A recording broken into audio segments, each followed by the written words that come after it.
Leonard! Saway ni Mrs. Amelia. Si Richard naman ay napatingin sa kawalan. Nanlalaki ang mga mata. Sakit sa pag-iisip? Wala silang nabanggit tungkol dito. Hindi man lang ba nila pinaalam sa akin ang tungkol sa kondisyon ni Richard?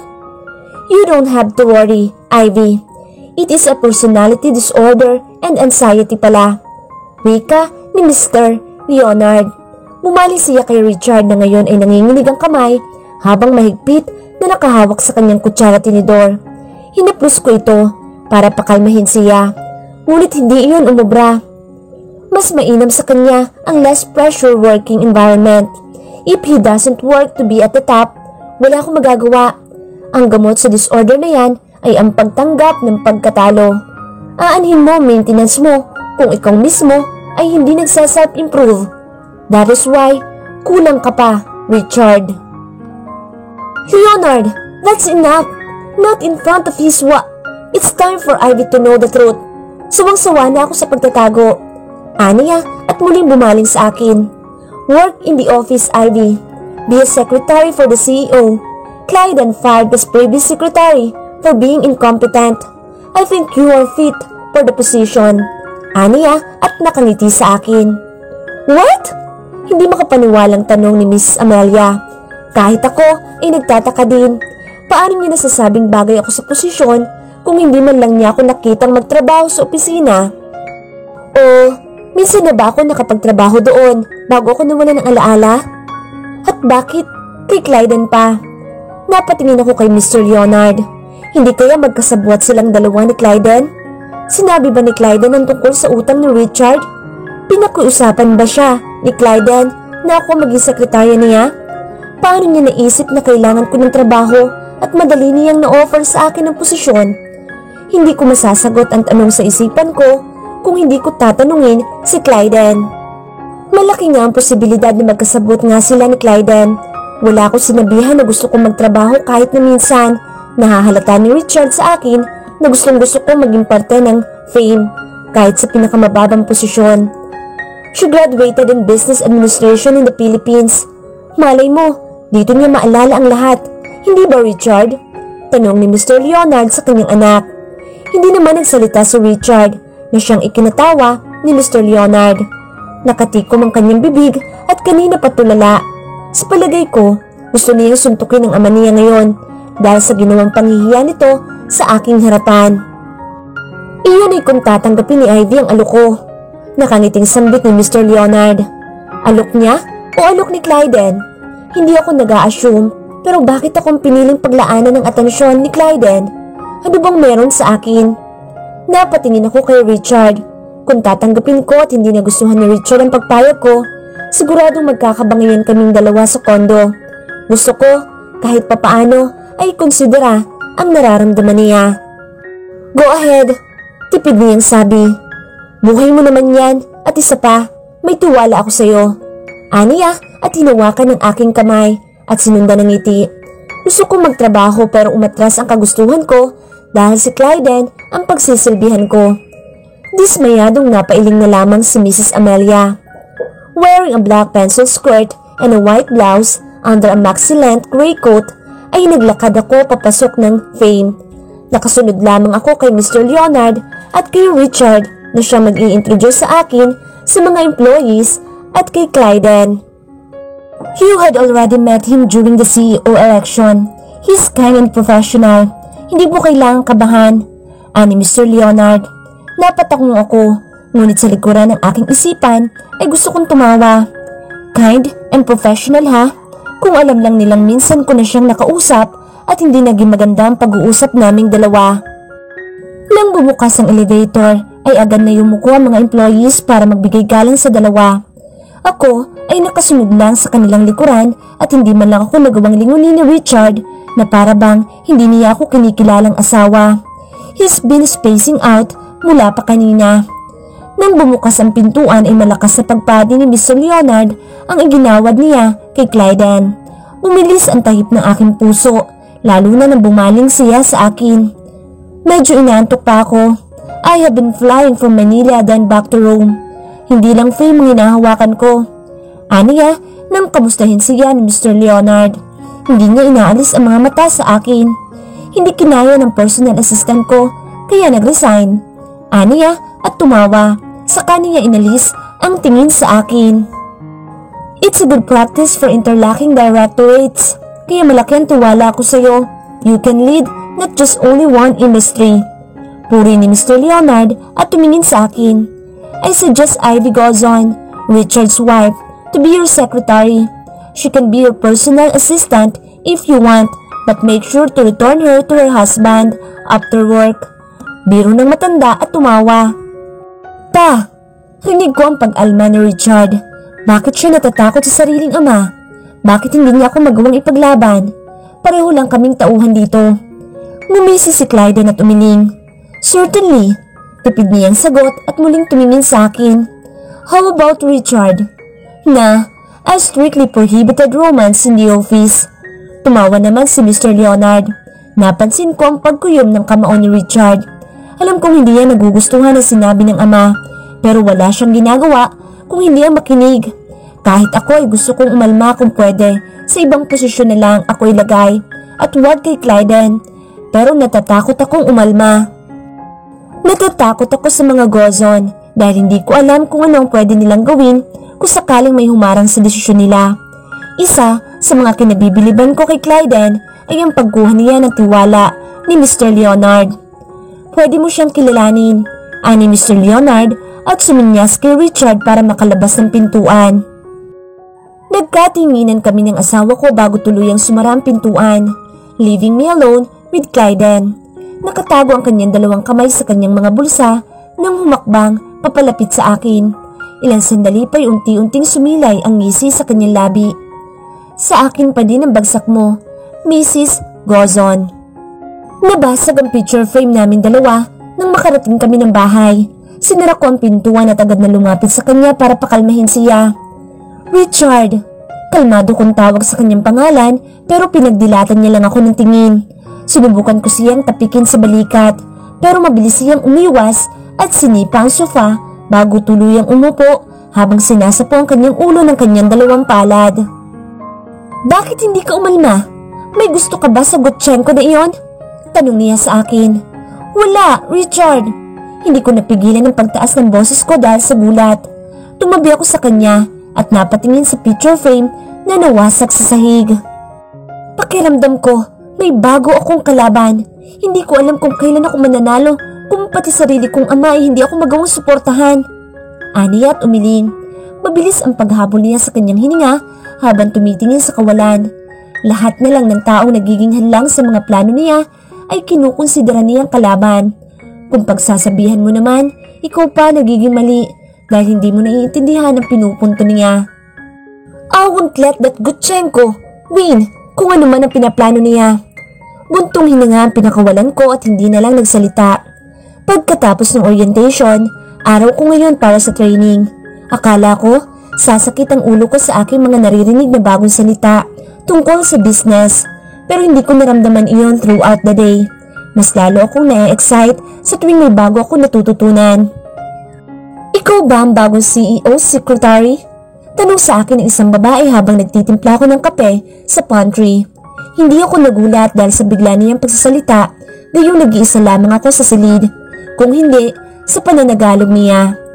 Filipino ka? Hindi makapaniwalang tanong ko. Tiningnan niya ako mula ulo hanggang paa. Hindi ko nagustuhan ang bungad niya. Pero baka ganoon talaga ang pag-aasal niya. Napawi ang ngiti ko nang padabog niyang inilapag ang tasa sa mesa at sumandal sa sink para matingnan ako. Obvious ba? At isa pa madam, priority ang mga Filipino dito.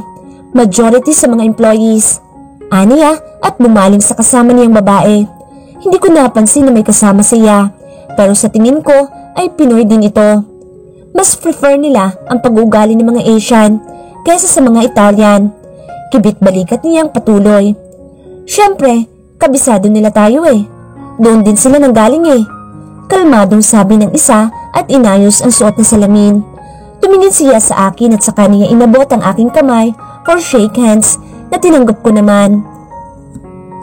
I'm Juvie at itong masungit na ito ay si Roxy. Pakilala niya. Umirap iyong si Roxy at umiling. Don't be friendly. Baka mamaya, witch yan at ginayuma si Mr. Gutchenko para kunin siya kahit hindi nag-a-undergo ng interview. Aniya at matalim akong tiningnan. Siniko naman siya ni Juvie para suwayin. Imbis na magalit ay napangiti na lamang ako at tinapos ang pagtitimpla ko ng kape. I'm not a bad person. Pasensya na kung it sounds unfair to everyone. Kahit ako din, nagtataka sa biglang desisyon nila. Paliwanag ko naman. You're the owner's daughter-in-law after all. Hindi ka dapat magtaka. Ani Roxy at sinuri ang kanyang kuko. Hinatak siya ni Juvie at may binulong dito. Umirap lamang si Roxy at sumimangot. Babalik na ako sa opisina. Paalam ko na ikinangiti naman ni Juvie. Saka ako lumabas ng tuluyan sa pantry. Akala ko ay mahahadsit ako sa kanilang dalawa. Mabuti na lang at magaan sa loob iyong mabait na nakasalamin. On doorknob, pero hindi ko pa ito binubuksan nang marinig ko ang malakas na tawa ni Clyden. Sinubukan ko sumilip sa maliit na uwang ng pintuan. Nakapatong ang kanyang dalawang paa sa mesa at nakasandal siya sa kanyang swivel chair habang may katawagan sa kanyang cellphone. Ruel, kilala mo ako. Hindi ako sumusuko hanggat hindi ko nakukuha ang gusto ko. Aniya at sinundan ng tawa. Tumaas ang isang kilay ko sa aking narinig saka ko nilakihan ang pagbukas ng pintuan. Bumaling siya sa aking direksyon ngunit hindi niya pa din inaayos sa kanyang posisyon. Kung ibang tao ang makakakita sa kanya, siguradong magtataka kung bakit ganito ang ayos ng pag-upo niya. Nilapag ko sa harapan niya ang kape at babalik na sana sa opisina na nasa giliran niya lamang kung hindi niya ako tinawag. Wait, Ivy. Bumaling ako sa kanya. Pansamantala niyang binaba ang kanyang phone. Please stay until 7 p.m. here in the office. May pagkakaabalahan tayo na dapat hindi pinagpapabukas pa at may pupuntahan din ako. Aniya. Napatingin naman ako sa direksyon ng orasan. Pero sir, I have plenty of work to do at home. Magluluto. Mas importante pa ba yan kaysa sa fame? Tanong niya at sinundan ng pagtaas ng kanyang isang kilay. You must be determined to extend your time at work. Make extra effort and set aside plain excuses if you want success. Paliwanag niya. Don't worry, you will be paid hourly, but not enough to pay all your husband's debts, even if you work 365 days overtime in 5 years. Patuloy niya at hinaluan pa ng ngisi ang kanyang sinabi. Umigting ang aking pangat na paiwas ng tingin sa kanya. Ikaw ang nakiusap kay Mr. Leonard na gawin ako sekretarya mo, hindi ba? May pinindot siya sa kanyang cellphone dahilan ng pagkamatay ng kabilang linya at saka binaba ang kanyang dalawang paa sa sahig. Genius woman, I know you will figure it out. Kumindat siya at ngumiti. Sinasabi ko na nga ba, malakas siya sa owner. Ano pa nga bang inaasahan ko? Ang anak nga ay nagpapakahirap makuha ang tiwala ng kanyang ama. Ngunit itong si Gutchenko ay parang isang lagitik lang ng kamay, walang kahirap-hirap niyang nakukuha ang loob nito. Hindi ako may gayuma kung hindi siya. Siya ang mangkukulam. Hindi ko alam kung bakit interesado ka sa akin. Hindi mo ako bibigyan ng ganoong offer if it is only because my husband needs it at walang ibang choice. Wika ko. I'm not also attractive. Malayong malayo sa nakikita kong mga babaeng madalas na pagtuunan ng pansin ng mga katulad niya. There's something off about his presence and the offer. Batid kong higit pa sa katawan ko ang gusto niya makuha. Kinuha niya ang kanyang coat at lumapit sa akin. Inayos niya ang kanyang damit habang tumatagilid ang ulo at tinitingnan ako, partikular sa labi ko. Itinaas niya ang aking ulo, gamit ang kanyang hintuturo at ngumiti. You will find out soon. Sagot niya bago ako nilagpasan at iniwang mag-isa sa kanyang opisina. Sinundan ko na lamang siya ng tingin, palabas ng opisina niya. Kahit hindi pagtawag ko sa kanya na sir o kahit na anong paggalang ay hindi niya ako pinagsabihan at pinagalitan. Huminga na lamang ako ng malalim at tumakbang na papasok ng aking opisina. Gaya ng sabi niya, malalaman ko din sa takdang panahon. I will wait for that moment. Pinuhos ko ang buong araw sa pagtatrabaho at pagkatapos ay nakaidlip ng naramdaman ng antok. Hindi ko pagamay ang pagiging sekretarya. May mga trabaho pa akong hindi natututunan pero pinili akong iwan ng boss ko dito. Napatingin ako sa gawin ng kanyang table nang mapansin na dumidilim na ang kalangitan at saka ang silid. Bago tuluyang makarating sa CEO's desk, madadaanan muna ang aking opisina at transparent glass. Wall lamang ang pagitan noon sa opisina ko, kaya madali ko makita ang gawin niya. Lumabas ako ng aking silid at tumungo doon para buksan ang ilaw. Napatingin ako sa abalang syudad at sa makulay na liwanag nito. Katulad na katulad ang tanawin sa tuwing natutulog ako sa kondo. May natatandaan akong lugar pero malayong malayo sa modernong syudad ng Roma. Hindi ko din alam kung saan parte ng Pilipinas iyon pero malaki ang posibilidad na doon ako nanggaling bago ako nakarating sa lugar na ito. Kung hindi ako tutulungan ng mga gozon na makaalala, tutulungan ko ang sarili ko ng hindi nalalaman. Binaba ko ang blind curtain at tumakbang sa switch ng ilaw, pero bago pa mangyari iyon ay napahiyaw ako sa gulat nang may isang kamay ang humawak sa aking braso. Hindi ko maaninag kung sino ito, pero nang lumingon ako at nasulyapan ang mukha ni Clyden mula sa katiting na liwanag ay mabilis akong lumayo. Naaamoy ko ang alak sa kanyang hininga. Magsasalita pa sana ako pero agad akong nawala ng balanse nang bumigay ang kanyang katawan at tumagan sa akin. Sabay kaming bumagsak sa sofa habang siya ay nasa ibabaw ko. "Clyden!" Sigaw ko habang halos buong lakas niya ang dumagan sa akin, kaya hindi ko siya magawang alisin sa ibabaw ko. "Cindy!" Rinig ko sambit niya sa mahinang tono. "I'm sorry." Ginawang una ni Clyden ang aking hita. Mabigat ang kanyang paghinga at sa tuwing sinusubukan kong umalis ay nagigising siya at mas lalong bumibigat ang ulo sa akin. Unti-unti kong binaba ang aking kamay sa kanyang balikat para gisingin siya at naaalala kong muli ang huli niyang sinabi bago siya tuluyang nakatulog. Tila may kusang pag-iisip ang aking kamay nang hinawi ko ang buhok niya na tumatakip sa kanyang noo. Hindi ko maitatangging may itsura si Clyden. Maraming babae ang nagkakandara pa sa kanya, hindi lang dahil sa angking kagwapuhan nito, kung hindi dahil mayaman siya at may maipagmamalaki sa lipunan. Marami sigurong pamilya nagrareto sa kanya ng mga anak nila at malayong magustuhan niya ang isang tulad ko. Kung sino man ang may-ari ng pangalan na binanggit niya kanina, siguradong nobya niya ito na iniwan siya dahil may kasalanan siya o iniwan niya. Teka! Ano ba itong iniisip ko? Napasinghap ako nang bigla kong napagtanto ang aking naiisip. Buong lakas akong tumayo, dahilan ng pagdaing niya nang mahulog siya sa sahig. Hindi siya tuluyang nagising. Muli ay narinig ko ang malakas niyang paghilik. Napailing na lamang ako at napapikit ng mariin. Ito ba ang sinasabi niyang mag-o-overtime? Bakit lasing siya kung pumunta sa opisina? At bakit pinapapasok ng gwardiya ang lasing dito sa opisina? Abay dapat maging fair sila. Kung hindi pwedeng pumasok ng lasing ang mga nasa mababang posisyon, dapat pati na rin ang CEO.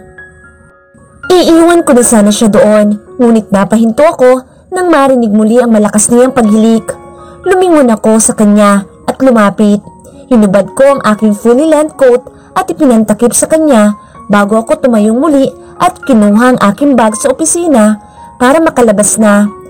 Umuwi ako na tanging knitted close neck long sleeve ang suot, pero that's fine kaysa may isang lasing ang mamatay sa lamig sa opisina. Magkakape na lamang ako kapag nakauwi na ako.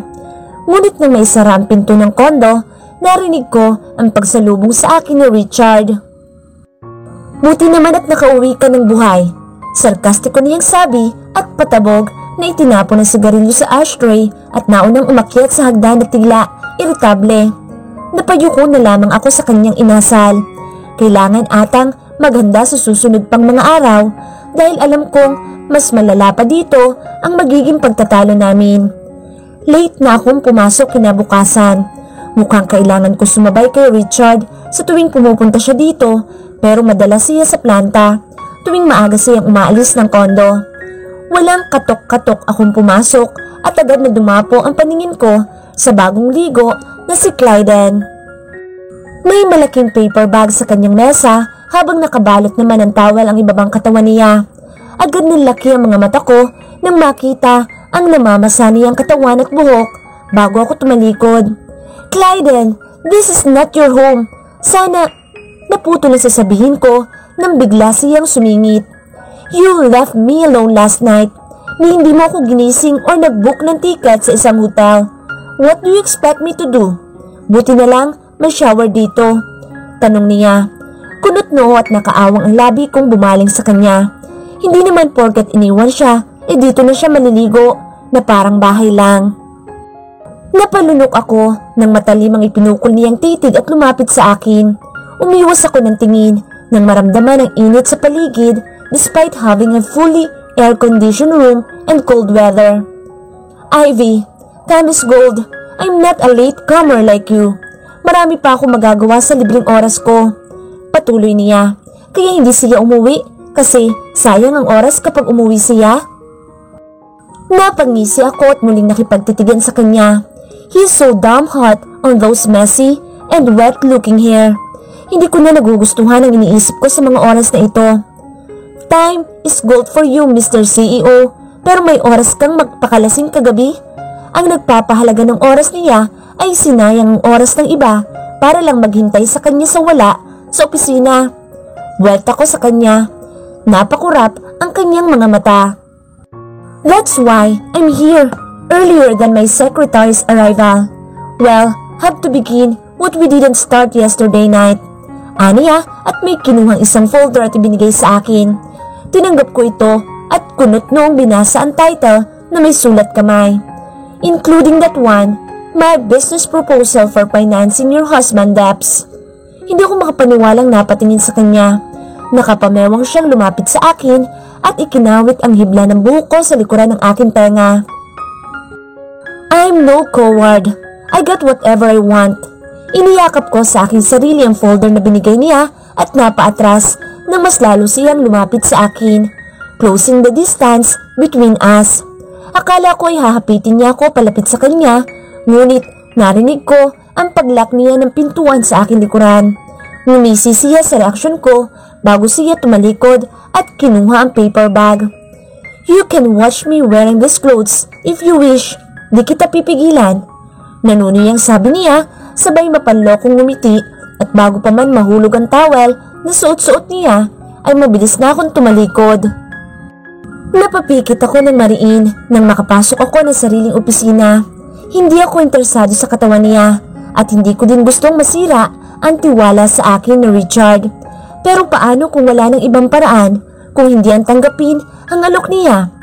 Pumapasok sa isipan ko ang tungkol sa offer kahit sa oras ng training. Walang pumasok sa isipan ko sa mga sinasabi ng mga accounting head na sinubukan niya akong turuan tungkol sa paggamit ng accounting software na madalas nilang gamitin. Minsan, kailangan ko magsakripisyo para sa kapakanan ng ibang tao. Hindi ako magiging masaya at kontento sa buhay kung may taong nag-iisang pumapasok sa mabigat na mundo niya. Are you listening? Tanong sa akin ng accounting head. Napabalik ako sa ulirat at napangiti. Pinagdilatan niya ako ng mga mata at muling binalikan ang sinabi niya. Lunch, nang bumalik ako ng opisina. Abala si Clyden sa computer habang nakasuot ng eyeglass. Hindi ko makita ang mga mata niya dahil sa refleksyon ng liwanag na tumatama sa kanyang glasses. Inilapag ko ang in-order niyang pizza at Alfredo pasta sa coffee table at lumapit sa kanyang desk. Take your lunch. Mahirap magtrabaho ng gutom. Anik ko sa kanya at pinagsalikop ang aking mga kamay. Pinalandry ko na ang coat mo. Bigla niyang sabi at bumaling sa akin. Kahit anong kulon na gamit mo, lumalabas pa rin ang natural mong baby odor. Patuloy niyang sabi, sabay ngiti. Nakaramdam ako ng hiya sa kanyang mga sinabi. Hindi ko alam kung maiinsulto ako o hindi. Natatakot akong dugtungan niya nang malangsa ang amoy ko. Tumayo siya at lumapit sa mga pagkain. Tinanggal niya ang kanyang glasses at hinapit ang bewang ko palapit doon. Samahan mo na ako mag-lunch. These foods are good for 2 people. Aniya, napatingin ako sa kamay niyang nakahawak sa aking bewang kahit na kumukuha siya ng pirasong pizza. Tumikhim ako at naunang umupo sa sofa. About sa offer mo? I was thinking of taking it. Biglang wika ko na ikinahinto niya sa pagnguya. Umupo siya sa aking tabi. Nanlalaki ang kanyang mga mata at may bahid na kasiyahan ang mga mata. Pero may kondisyon ako. I'm all ears, aniya sa baritonong boses. Huminga ako ng malalim at tumingin sa kanya. Alam kong interesado siya sa akin, kaya kapalit ng offer ay ang kagustuhan niyang makuha kung ano ang gusto niya sa akin. I lost my memories 8 months ago at hindi ko gustong magiging dahilan ito sa pagbubuntis ko. Kung nanaisin na ng asawa ko, paliwanag ko. Pumikit siya ng mariin at tiimbagang na tumingin sa kawalan. May nangyari na ba sa inyo ni Richard? No, never. Agap kong sabi. Hindi ko alam kung bakit kailangan kong tumanggi sa sinabi niya. Hindi ko alam kung ginagawa namin ang bagay na iyon bago ako nawala ng alaala. Pero kailangan kong mag-ingat lalo na't hindi na-maintain ang konsulta namin sa doktor since then. Mas lalo siyang pumikit ng mariin. Bumaling pa siya sa ibang direksyon habang sinasapo ang kanyang noo. Hindi siya nagsalita. Ang tanging bumabasag lang sa katahimikan naming dalawa ay ang paggawa niya ng ingay sa sahig gamit ang kanyang paa na tila hindi mapakali. I don't want sex. Hindi ko alam kung ano ang magiging epekto nito sa utak ko pero kailangan kong mag-ingat. I suggested. Natatakot akong iatras na niya ang offer niya dahil lang sa kalagayan ko. I don't want to disappoint him para hindi mangyari iyon.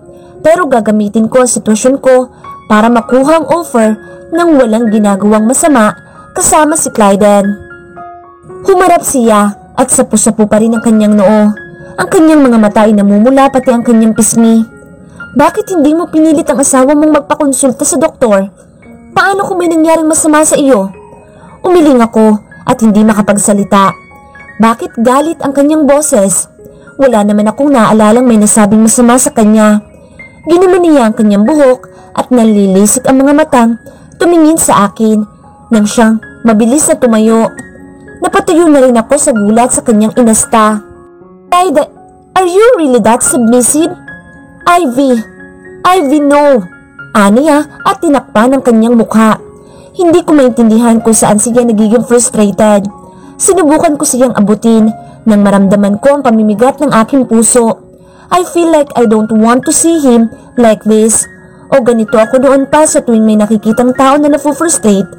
I easily find a great deal of empathy for others. Hindi ka gumawa ng paraan?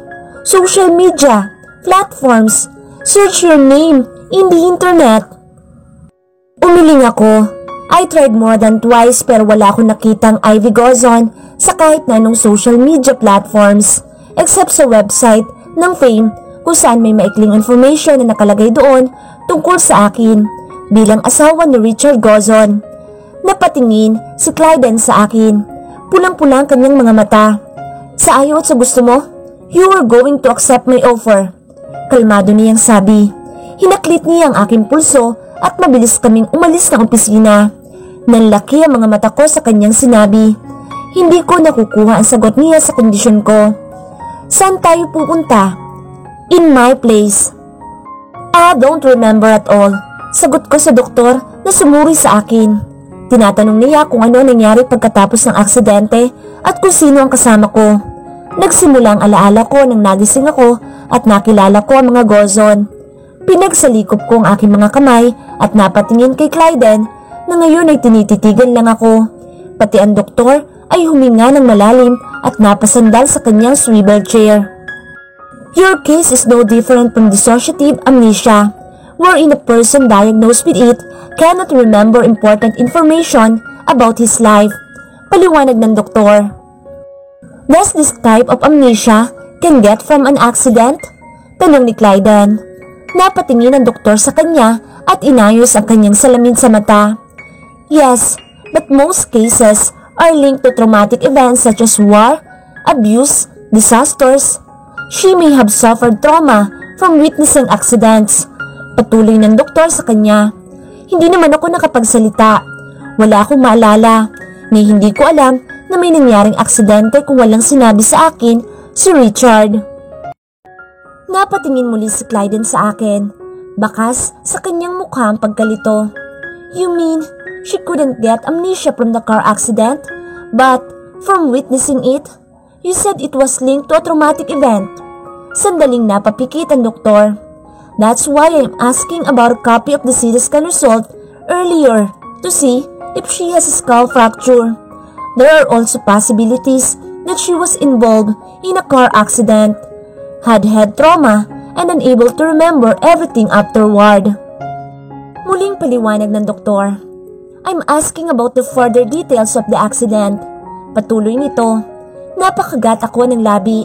Ito lang ang alam kong dahilan ng pagkawala ng memorya ko, kaya ako sinabi sa kanya. Traumatic brain injury. Suspetsya ni Clyden at napatingin sa kawalan. Malalim ang kanyang iniisip. Namamahinga ang kanyang hintuturo sa kanyang labi habang gumagawa naman ng munting ingay ang kanyang isang hintuturo na tila ba hindi siya mapakali. Bring relevant previous x-rays and CT scan results. If none, you can undergo those processes before taking an MRI. Bago kami tumayo, nagtanong pa si Clyden kung ano ang maaari namin gawin sa ngayon para hindi lumala ang sitwasyon ko. Avoid things that might precipitate your memories. Do not force yourself to remember. Sagot niya. Nakahinga ako ng maluwag na may isang taong nagmamalasakit na dalhin ako dito sa ilang buwan kong nakakulong sa bahay. Dahil sa sinabi ng doktor, sinunod ko ang kagustuhan niyang mangyari para sa ikabubuti ko. Umabot kami ng 1 oras sa ospital. Marami pa akong itananong sa kanya pero hindi ko masasagot kung wala pa ang primary result ng dahilan ng pagkawala ng alaala ko. Hindi ko alam kung bakit ginagawa ito ni Clyden para sa akin. Hindi ko din maintindihan kung bakit mas nag-aalala siya kaysa sa sarili ko. Kilala niya ba ako? May alam na siya sa nakaraan ko? Ang mga taong bago lang nakilala ang isang tao ay hindi ganito kung mag-alala.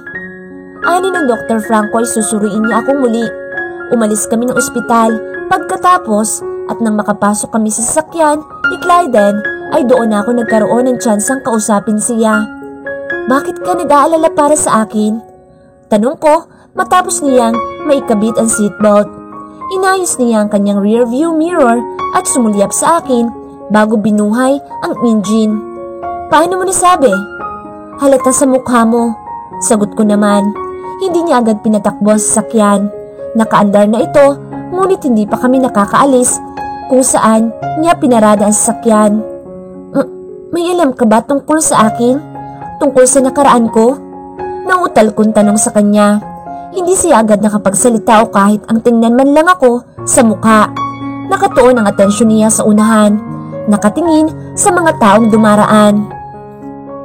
Kung sabihin kong oo, ano magiging reaksyon mo? Tanong niya at bumaling sa akin. Napasinghap ako sa gulat. Kaya ba interesado siya na tulungan ako kay Richard? At kung makapagsalita siya sa akin ay parang kilala niya na ako ng lubusan? Ano? Asawa mo ako. Aniya at sumandal sa headboard sabay pakita ng mapanlok niyang ngiti. Kumindat siya sa akin at mahinang sinunda ng ngisi nang makita ang hitsura kong nakakunot ang noo. It's a suggestion. Patuloy niya. Uminit ang pisngi ko sa kanyang sinabi. Kahit may asawa na ako, umeepekto pa rin sa akin ang mga biro ni Clyden. Hindi mo sinasagot ang tanong ko. Ani ko, pinaandar niya sa sakyan at tuluyan kaming humarurot paalis doon. Hindi naman maalis ang tingin ko sa kanya. Malalaman mo rin balang araw, lalo na ngayon, you already accepted my offer. He smirked. Ngayon, naiintindihan ko na kung bakit nag-aalok siya sa akin ng ganoong bagay. Kahit hindi niya sabihin sa akin ng malinaw, nakuha ko naman base sa mga sagot at kanyang mga kilos. Malalaman ko ang tungkol sa buhay ko. Kung hindi, papayag ako sa gusto niyang mangyari. Kung tutuusin, sobrang laki na ng naitutulong niya sa akin. Hindi lang si Richard ang makaka-benefits. Kung hindi, pati na din ako. Napatingin ako sa kanya nang hindi niya nalalaman. Sino ka ba talaga, Clyden? Anong parte mo sa buhay ko? Kailan tayo magsisimula? Tanong ko sa kanya na nakapagpahinto sa kanya nang biglang naging pula ang traffic light. Sinalubong niya ng gulat na tingin ang mga titig ko sa kanya. I mean, pumayag ako sa offer mo. Kailan tayo magsisimula? Hindi siya agad nakapagsalita. Pinag-ekis ko ang aking dalawang kamay sa tapat ng aking dibdib at ngumisi.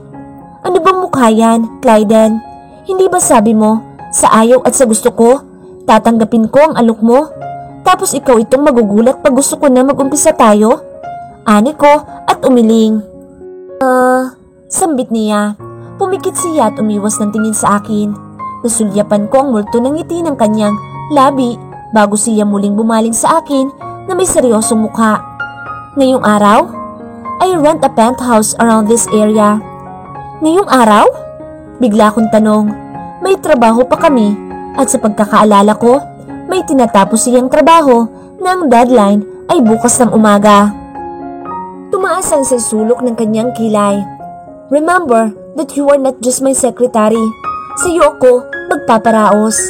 Aniya at mapanlokong ngumisi.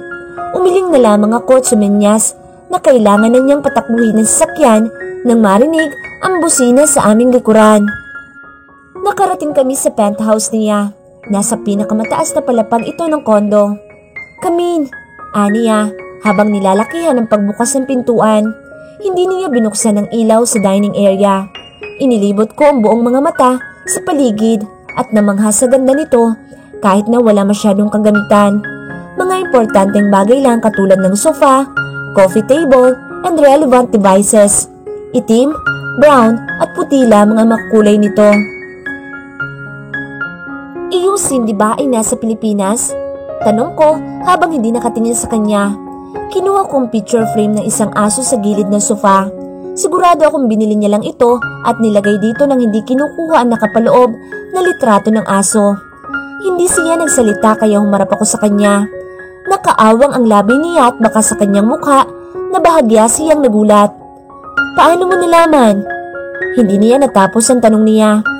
Narinig kitang sinambit ang pangalan niya noong lasing ka. Sagot ko. Mukhang may atraso ka kasi nagsosorry ka. Patuloy ko. Huminga siya ng malalim at tumakbang papunta sa kanyang kitchen bar counter. An old friend of mine. Nag-echo ang kanyang boses ng sumagot pero hindi kabilang sa kanyang sagot ang kasarian. Sumunod ako sa kanya at umupo sa stool habang tinitingnan siyang naghuhubad ng coat.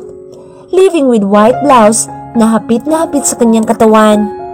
Tinuro niya ang ulo ko. Hinilig niya ang kanyang dalawang braso sa bar counter at inilapit ang mukha sa akin.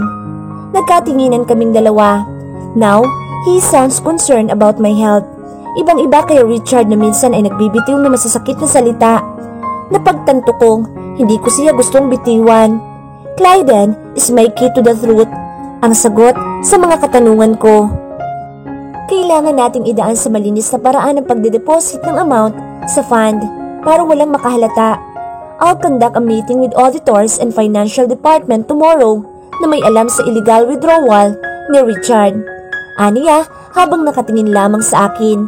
Hindi niya pinutol ang titigan naming dalawa hanggang bumaba ang tingin niya sa akin labi. But for now, may I ask for something? Patuloy niya sa mahinang tono.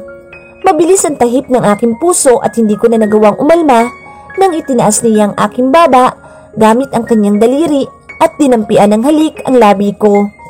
Napapikit ako at tumugon sa kanyang malalim na halik. Napahawak ako sa aking labi nang pinarada ni Clyden ang kanyang sasakyan sa labas ng kondo. Hindi ko agad kinalas ang aking seatbelt dahil hindi na proseso sa aking isipan ang malalim na halik na nangyari sa pagitan namin. Have a good night's sleep. Nakabalik ako sa ulirat ko nang marinig ang malalim na boses ni Clyden. Napatingin ako sa kanya bago ako tumango at tuluyang lumabas ng kanyang sasakyan. Hindi ko maialis ang aking mga mata sa kanyang sasakyan na palayo sa aking direksyon hanggang sa tuluyan na itong napawi sa dilim. Napahawak ako sa puso ko kahit hanggang nakaabot ako ng elevator. Ito ang unang pagkakataon na makaramdam ng galak ang aking puso magmula noong nawalan ako ng alaala. Binuksan ko ang pintuan ng kondo. Napansin kong wala ang sapatos ni Richard na madalas niyang gamitin. Hinanap ko siya sa kusina, sa dining area, sa kwarto at maging sa banyo. Ngunit ni Anino ay wala akong nakita. Sinubukan ko siyang tawagan, ngunit doon ko nakita ang kanyang text message. Sent 4 hours ago. Be back tomorrow afternoon. You don't have to wait for me. Kahit nababasa ko lang ang mensahe, naririnig ko ang malamig niyang boses habang binabanggit ito. Nakaramdam ako ng panghihinayang kung bakit hindi ako nagmadaling umuwi. Parang kulog ang boss ni Clyden sa kanyang opisina habang nagsasalita, kasama ang finance department at auditor. Kahit nasa loob ako ng opisina ko, ay naririnig ko pa rin ang kanyang boses na tila pinapagalitan silang lahat. Sinubukan kong sumilip upang tingnan sila. Si Roxy at Judy ay parehong nakayuko ang mga ulo, habang si Miss Eileen naman, ang head auditor, ay nakatingin lamang kay Clyden. Sinubukan kong lumabas para ipagtimpla sila ng kape nang hindi sinasadyang marinig ko ang boss ni Clyden. Pwede kayong ma-deport at hindi na makabalik dito sa Italia dahil sa ginawa ninyo. Napalunok ako ng ilang beses at muling bumaling sa dalawang magkaibigan. Baka sa kanilang mukha ang kaba at takot. Naiintindihan ko ang hinaing nilang dalawa, ngunit mali pa rin ang ginawa nilang mag-tolerate sa withdrawal ni Richard. Lumabas ako at tumungo sa pantry para ipagtimpla sila ng kape. Naghanda na rin ako ng juice kung sakaling hindi nila magustuhan ang timpla ng kape ko. Dala-dala ang tray ay agad akong bumalik sa opisina ni Clyden. Napatalon ako sa gulat nang marinig ang paghampas ni Clyden ng kanyang kamay habang nanlilisik ang mga matang nakatingin kay Miss Eileen na kasalukuyang malamig pa rin ang titig sa kanya. May katandaan na si Miss Eileen. Sa tingin ko, nasa edad 50 anyos na siya. Veteran na sa trabahong ito kaya hindi siya nasisindak sa young and new CEO. Inaasahan kong magaling at matino ang CEO, pero nang marinig ang mga plano mo sa fund, I am very disappointed. Wala kang kaibahan kay Richard Gozon. Ani nang ginang sa malamig na tono. Napahinga ng malalim si Clyden at umupo nang matuwid sa kanyang upuan. I'm not here for fame, madam. Inilapag ko ang kanilang mga kape sa kanilang harapan. Napatingin si Miss Eileen sa akin bago bumaba ang paningin niya sa kape. Napapikit si Miss Eileen at tumango ng bahagya. I am hoping for the company's success, pero kayong nasa itaas ay ginagawa kaming alipin ninyo para sa sarili ninyong interes. Aniya at tumingin sa akin. Salamat sa kape, pero sa palagay ko ay hindi ko na maiinom ito. Bumaling siya kay Clyden at tumango. I don't have a choice but to follow the CEO's will. Kibit balikat niya at sumenyas kina Judy at Roxy na sumunod na sa kanya. Marami pa kaming gagawin.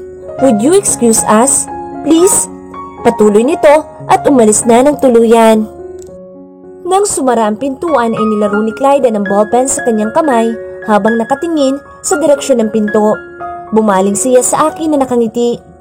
We are all set. Aniya at ininom ang kape ko. Gumuhit ang ngiti sa labi ko at dumalo sa kanya at inilibot ang aking dalawang braso sa kanyang balikat. Salamat, ani ko nang mabunutan ng tinik ang aking puso. Sa 8 buwan, kawalan ng ganang mabuhay, ngayon lang ulit ako nakaramdam ng saya. Hindi ko alam kung bakit, madaling naging komportable ang puso ko sa kanya. Iba ang pakiramdam sa tuwing nakakasama siya. Tila ba, matagal na siyang hinahanap ng puso at isipan ko. Humiwalay ako sa kanya nang tinapik niya ang aking balikat. Nakaramdam ako ng hiya, ngunit taliwas naman iyon sa kanyang mukha na ngayon ay nasisiyahan sa aking ginawa. Abot tenga ang ngiti ni Clyden at kahit medyo natalsikan ng kape ang kanyang shirt ay wala siyang pakialam dito. Kinuha ko ang panyo sa aking bulsa at ipinahid ito sa parte kung saan natapunan ng kape. I'm sorry, nasisiyahan lang ako. Paumanhin ko. Napatingin siya sa aking kamay at nanlaki ang mga mata ko nang mapagtanto kung saan na umaabot ang pagpapahid ko ng panyo sa kanyang katawan. Don't worry, miss. Aabutin sa puntong wala nang nakaharang na damit ang mahahawakan mo. Mabilis kong binawi ang kanyang kamay at humakbang palayo sa kanya. Ngumisi siya sa naging reaksyon ko. Promise, I'll be gentle. Patuloy niya. Clyden, sambit ko. Sigurado ba siya sa sinasabi niya? Parang ako natatakot. Akala ko hindi nakasama ang kabastusan sa usapan namin. Nandoon pa din pala ang katotohanan na lalaki si Clyden. He will take advantage of me sa kahit na anong paraan. Ikalawang bisita namin kay Dr. Franco sa hospital. Katulad ng abiso niya sa amin, kailangan ko munang mag-undergo ng x-ray at CT scan bago ang huling MRI. Si Clyden ay tila nobyo ko na nagbabayad ng bills at buntot na sunod ng sunod sa akin sa likuran. Bahagya akong nahiya at na-guilty dahil hindi asawa ko ang gumagastos para sa kalusugan ko, kung hindi ang ibang tao. Babayaran kita, Clyden, pag nakaluwag-luwag ako. Ani ko nang makitang iniabot niya sa cashier ang kanyang tseke.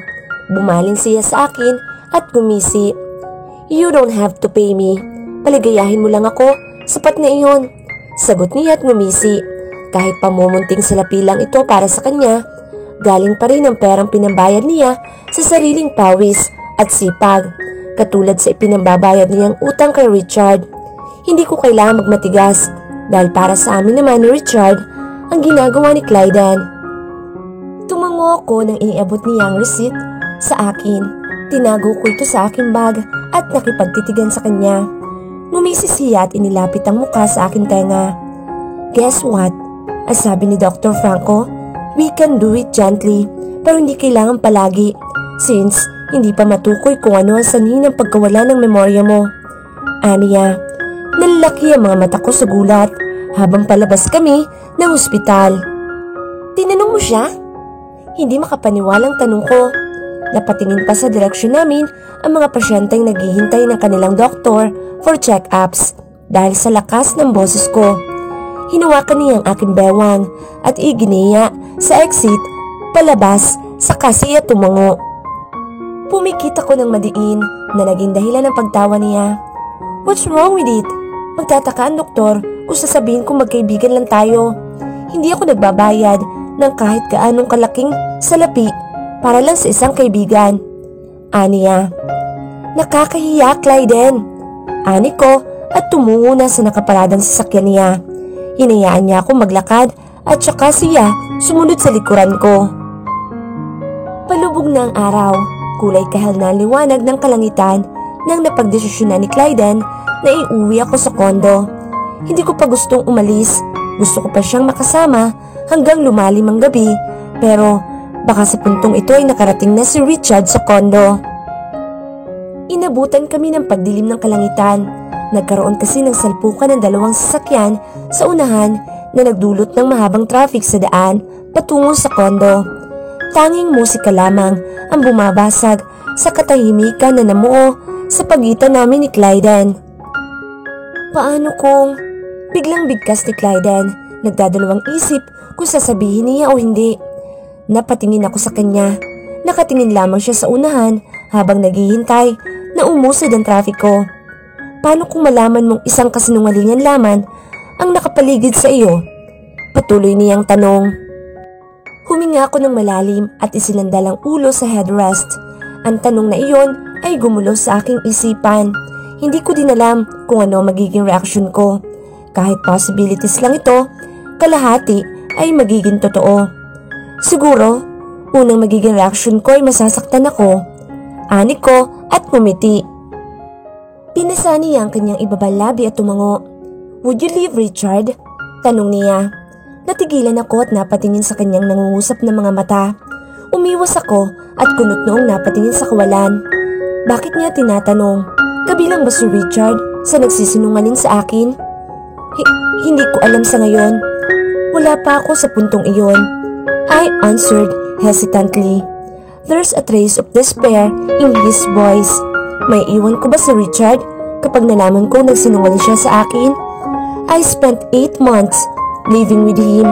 Ni hindi pumasok sa isipan ko ang tumakas sa kanya. Huwag mo nang isipin. Aniya at muling pinatakbo sa sakyan nang makaluwag-luwag ang traffic. Natatakot lang ako. Biglang sabi niya habang nakatingin sa unahan. Natatakot para saan? Bumaling ako sa kanya dahil sa pagtataka. Natatakot akong hindi mo na ako maalala. Seryoso niyang sabi. Hinanapan ko ng biro ang kanyang mga sinabi pero nanatiling seryoso ang kanyang mukha. Nakuha ang atensyon ko sa tunog na emergency van sa aming giliran. Bumaling ako doon sa nagsalpukang mga sasakyan. Nalalaki ang mga mata ko Nang masulyapan ang tumutulong dugo mula sa taong nakatapkip ng tela ang buong katawan habang inaakay sa isang stretcher. Tila sa pagkakataong iyon ay gumalaw ng dahan-dahan ang kapaligiran ng isang alaala ang biglang pumasok sa aking isipan. Uuwi tayo ng Pilipinas. Hindi ka pwedeng magtagal dito. Paano si Richard? Nanganganib ang buhay mo sa kanya. Ivy, hindi mo ba naiintindihan yon? Isang malakas na busina at ilaw mula sa isang sasakyan ang patungo sa direksyon namin. Bigla akong namanhid, hindi ko halos maigalaw ang aking mga daliri. Hindi man naging malinaw sa akin kung sino ang kausap ko at kung sino ang may-ari ng mga boses sa isipan ko. Malinaw naman sa akin ang nararamdaman ko sa mga oras na iyon. Close your eyes, singhan ni Clyden, pero huli na nang mapuna ang pag-agos ng luha mula sa aking mga mata. Nahinto ang sasakyan sa tapat ng condominium. Nakatingin lamang ako sa kawalan habang si Clyden ay hinahayaan ako sa kanyang tabi. What did you remember? Tanong niya. Binasag ang namumuong katahimikan sa aming dalawa. Nagpakawala ko ng mabigat na hininga at napatingin sa kanya. Hindi ko kilala ang babae na kasama ko noong araw ng aksidente. Ani ko at niyakap ang aking sarili. Malabo ang alaalang iyon, ni hindi ko mamukaan kung sino ang babae na iyon. Kahit ang tono ng kanyang pananalita ay unti-unting napapawi sa aking isipan. Napasinghap ako at muling napatingin kay Clyden. Sigurado akong may alam siya kung sasabihin ko sa kanya. Pilit niya akong pinauuwi sa Pilipinas. Kilala mo ba siya? Tanong ko sa kanya. Ilang segundo niya akong tiningnan. Umiwas siya ng tingin at kunot noong bumaling sa harapan. Huwag mong itanong sa akin. Hindi natapos ang kanyang sasabihin nang bigla kong hinigit ang kanyang kwelyo. Anong nangyari sa kanya? Sino siya sa buhay ko? Napano siya? Saan na siya ngayon? Maayos ba ang kalagayan niya? Hindi mo ba naiisip na mas nahihirapan ako kapag hindi mo sinasabi ang totoo sa akin? Hindi ko maiwasan ang pagtaasan siya ng boses. Naguguluhan ang isipan ko. Gusto kong sabihin niya ang totoo sa akin ngayon din. Marahas niyang binawi ang kanyang kwelyo at inayos iyon. Naiintindihan mo ba ang payo sa iyo ng doktor? Don't force yourself to remember, Ivy. Mas lalong magugulo ang isipan mo kapag pinilit mong makaalala. Nanlilisik ang kanyang mga mata sa irita. Huminahon ang kanyang mukha nang kumalma ang loob ko. Sana maintindihan mo na mas lalo mo lamang ipapahamak ang sarili mo. Sa ngayon, hayaan mo munang kusang maalala ng utak mo lahat. Patuloy niya at hinawakan ang aking buhok at kinapa ito. Kinagat ko ang aking mga labi. Nang mamuo, muli ang luha sa aking mga mata. Ang pakiramdam ko lang sa mga oras na iyon ay nagiging malinaw sa akin. Lungkot, galit at pagsisisi. Ngunit hindi malinaw sa akin kung para saan ko ito nararamdaman. Marahil ay tama si Clyden. Kailangan kong magpahinga. Kailangan magpahinga ng utak ko. Bukas sana ay maging magaan na ang loob ko. Dam, hindi ko alam ang dapat gawin ngayon. Would I let you go home in that condition? Tanong ni Clyden sa kanyang sarili habang nakatingin sa akin. Baka magtaka yung kulog mong asawa at pag-isipan ako ng masama pag nakita kang umiiyak. Patuloy niya. Narinig ko muli ang sinabi ng babae sa aking isipan. Nanganganib ang buhay mo sa kanya, Ivy. Hindi mo ba naiintindihan yun? Pumikit ako at nang may dilat kong aking mga mata ay bumaling muli ako kay Clyden. Hindi ako uuwi. Ani ko, I don't remember who Richard is maliban sa pagiging asawa niya sa akin at kung bakit hindi niya ako tinutulungang makaalala. Kung sino man ang babae na kasama ko noon na may sinabi noon, kailangan ko siyang mahanap para mabuo ang tanong tungkol sa buhay ko. Ha? Tanong ni Clyden. Nakahawak siya sa kanyang manibela at kunot noong tiningnan ako. Nagtataka siya kung bakit ngayon naisipan ko ang hindi umuwi. And itong nakaraang araw naman ay halos liparin ko na ang kondo sa takot na maabutan ni Richard na wala ako sa pamamahay namin. Hindi niya man sabihin, halata naman sa kinikilos niya ang reaksyon. Pwede ba ako makitulog sa penthouse mo? Wala akong matutulugan ngayong gabi. Pakiusap ko sa kanya. Hindi naman ako natatakot kay Richard sa kung ano man ang maaari niyang gawin sa akin. I don't feel like sleeping beside him. Matapos kong madinig sa likuran ng isipan ko ang sinabi ng babae. Sino ba ang maaatim ang makasama sa isang bubong ang isang taong nagsisinungaling sa iyo? May bahid ng pagsisisi kung bakit ko siya tinulungan, pero kung hindi ko siya tutulungan, maatim ko rin ba ang makita siyang naghihirap habang minamaliit ng kanyang ama? Naiisip ko lang ay parang nangihina na ang loob ko. Nakarating kami sa penthouse ni Clyden. Agad niyang binuksan ang ilaw at nilakihan ang pagbukas ng pintuan para makapasok ako. Agad kong inilibot ang mga mata ko sa lugar. Saka ko nilapag ang bag ko sa sofa. Umupo ako doon at saka niya binuksan ng TV sa harap ko para may pagkakalibangan ako sandali. What do you want to eat?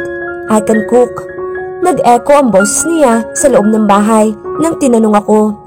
Napalingon ako sa kanya, nakasalukuyang kinakalas ang botones ng kanyang shirt, showing a bit of his chest hair. Isunuot niya ang apron at tiningnan ako. Marunong kang magluto? Tanong ko sa kanya. Tumango naman siya at ngumisi. You can't remember even small details. Poor Bella. Aniya, pagkatapos niyang itaas ang isang dulo ng labi niya. Dito ka umupo kung ayaw mong manood ng Poor No Man's movie. Patuloy niya at tinuro ang stool sa counter table. Napatingin ako sa TV at napasinghap nang nagpapalitan ng halik ang dalawang bida habang nasa ibabaw naman ang babae ng lalaki.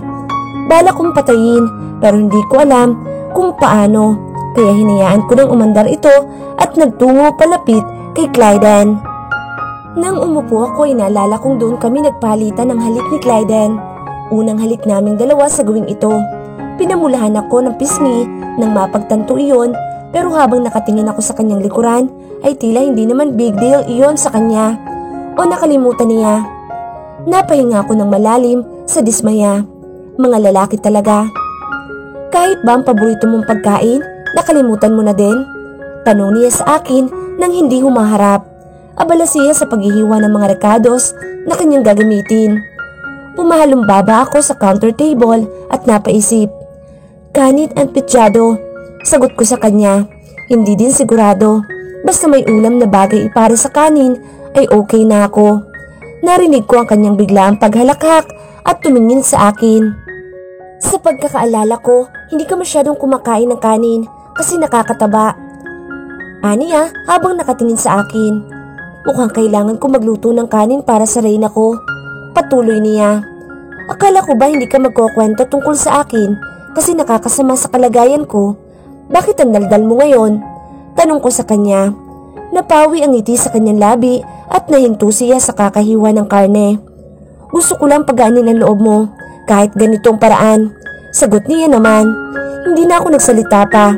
Nagpatuloy siya sa pagluluto habang ako ay nakatingin lamang sa kanyang likuran. Nagiging pamilyar ang amoy ng niluluto niya habang tumatagal itong kumukulo.